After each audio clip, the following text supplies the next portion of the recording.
Today we are going to look at history and the way we think and talk about it. You have a general idea of how history works that has been shaped by your teachers, parents, and friends. It is my goal this year to expand that view. Students usually view history as a narrative based on the belief that one event leads to another. Event A leads to event B, which leads to event C. This interpretation works.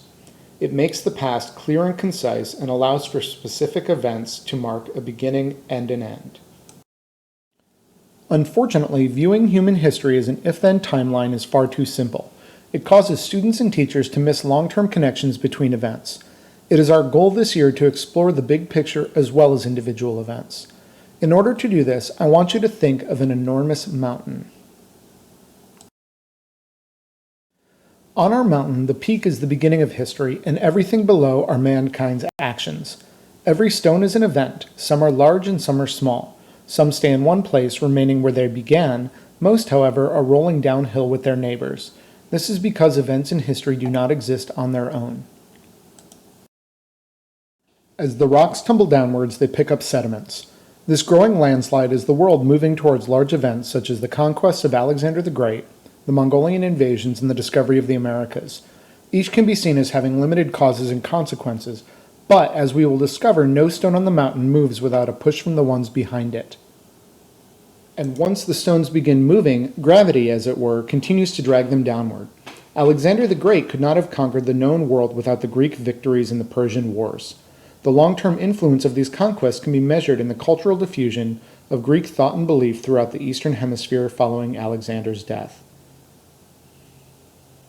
The Mongolians are celebrated for creating the world's largest land empire, mainly due to the desire for wealth. However, it is also important to recognize the Pax Mongolica, which facilitated trade of goods, ideas, and disease, leading to, among other things, the spread of the Black Death and even European expansion in the following centuries. Finally, children are taught that Columbus sailed west to find a faster route to the Orient and to prove the earth was round. The first is a good summary of his motivation, and the second is a convenient myth. The bigger picture is that European monarchs were looking for ways to avoid taxes and middlemen on the Silk Road and funded exploration for that purpose. When looking at the Columbian Exchange, its effects can be limited in scope to the people, goods, and germs that moved across the sea. Historians hope to find longer-term effects. For example, the slave trade helped build plantation farming, which grew mercantilism, which influenced American independence, which helped create the complicated racial politics of the United States. So we can see the way that events do not stand alone in history, but instead are the result of numerous, often unrelated events. The fear is that we look to and end up finding connections that do not exist. We must work to prevent this mistake. Let us now look to World War I, a large event that is caused by a few movements and whose impact is still being felt today. When teaching World War I typically use a clever acronym to help students remember what leads to the war. I tell them that there are 4 main causes of World War I. Those causes are militarism, alliances, imperialism, and nationalism. Let us now look at each of these causes, or pebbles that are rolling down the mountainside. Our goal is to find the causes that are not always apparent. Wars such as the 30 Years' War, Napoleonic Wars, and even the Roman Wars illustrate the roots of militarism, and the alliance system is a natural enough outgrowth of treaties and agreements going back to the division of Europe in the Treaty of Verdun in 843. Imperialism and nationalism impacted growth in Europe from Columbus onward. Nations competed for colonies to provide them with resources and markets to sell their goods. An outgrowth of the conquest was nationalism, as claims were made for God and nation. Germany's late arrival to these movements may have led to its aggression in the late 1800s and early 1900s. Leaving the war itself aside, we must also look to its consequences. It can be said that World War I does not end until 1945.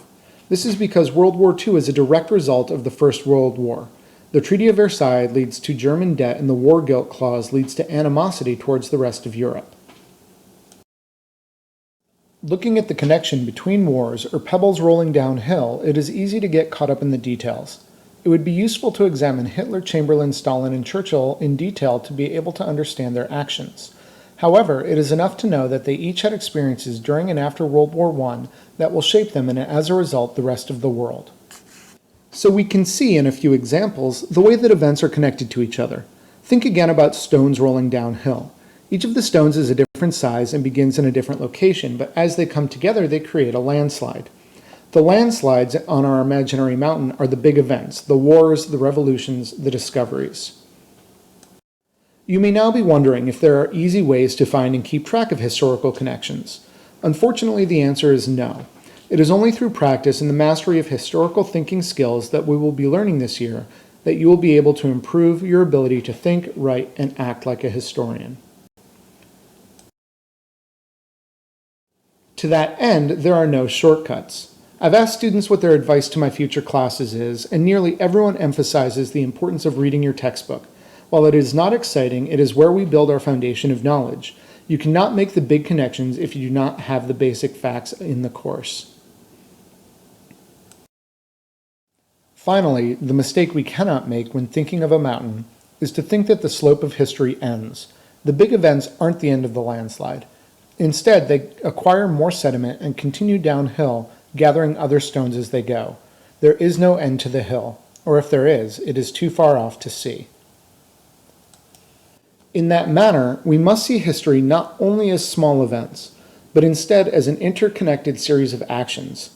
Every event is triggered by another, that was caused by one before it, and each of these leads to another event further on. Onward and onward until the end of time.